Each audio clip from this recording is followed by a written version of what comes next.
places where Christians were and asked them if they would be kind enough to debate with. Was one of the happiest decisions I ever made. I've been very impressed ever since by the warmth and the generosity and I won't say the tolerance because that would be patronising, but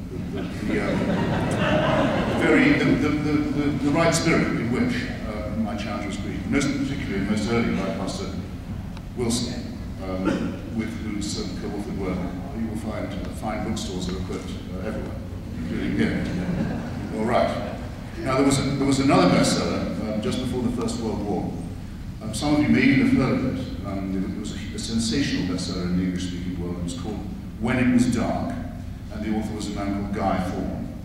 And the mise-en-scène of the novel is this: that archaeologists digging in the Greater Jerusalem area come across a big round boulder, and they roll it away, and there's a tomb behind it in the hill.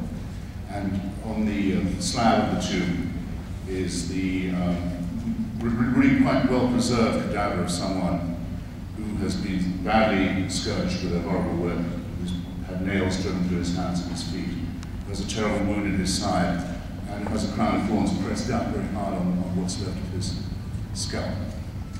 And this is an absolutely certain discovery. Or so it is reported on the wires of the London Times, which first prints it. And the story spreads around the world, and as the story spreads, darkness descends. People cease to care for their wives or their children. To coin a phrase from, I think, Lady Bracknell, they start doing it in the street, frightening the horses.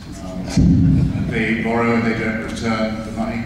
They take money, they help themselves. There are no standards left. It's all over. Until it's revealed that this was a cruel hoax and imposture, and probably a Jewish one. And the normality can be resumed. People are okay to behave well because the resurrection has not been disproved. Now, I submit to you, ladies and gentlemen, that it's pure outtake that way, and so about too. That if it could be shown, as I cannot in fact, that the story is entirely, not just partially, but entirely legendary and mythical, I believe I could get quite close to doing that. I do not believe that any one of you would start behaving worse. I don't know you, but I love you as if you were my brothers and my sisters, as I am quite entitled to do without being in communion with you. And I have the feeling you could survive that news and still be decent to your friends, and a great river of support and strength to your families, and still feel solidarity with other humans you haven't even met, because you know that without that, we couldn't have evolved, we couldn't have survived as a species. And I submit that as a proper basis for ethical study, and in the belief that the proper study of mankind is man. I do think that Jesus was on the mythical verge of where history starts and prehistory ends. There will never be anything like conclusive proof, but I don't mind because the more that the fabrication is uncovered, and many of the stories about him are known to have been untrue, the more one is impressed by people's wish that it be true at the time. And the more one feels that all this invention, all this fabrication wouldn't have been worth it if there'd never been any such person. Paradoxically, the more effort that goes into the myth, the more you think, well, maybe there was a King Arthur after all. It isn't just legend. But that this person was the Son of God, and proves it by having a virgin for a mother, by being resurrected. These things are incoherent. Someone could have a virgin for a mother and not be the Son of God. Every prophet, every holy person ever born, right up to and including Kim Jong-il, has had miraculous scenes at the birth, usually involving the unlikelihood that the mother ever had a sexual intercourse. It's common.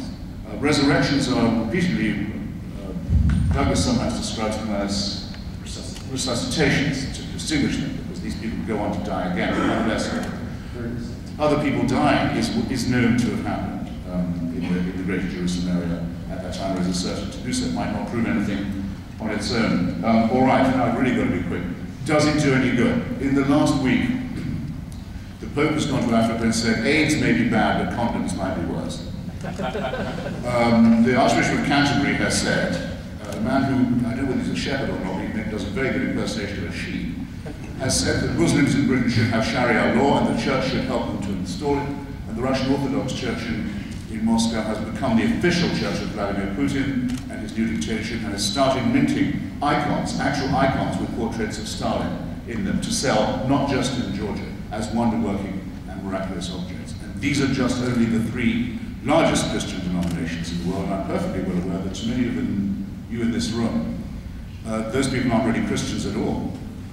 Hands up who doesn't think the Pope is a Christian, or that the Greek Orthodox Pope is a Christian, or that the Archbishop of Canterbury is really a spiritual leader. You're not putting up your hands, but you know who you are. and the fact that there's no agreement on who is or what is a Christian, or what it is to be one, is not my problem, and it's not by any means the least of yours. I've just mentioned some of the others. Thanks for having me. Thank you.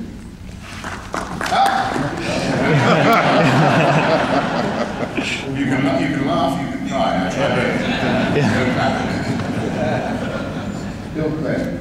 Okay, I want to begin by thanking Stan for the privilege of taking part in today's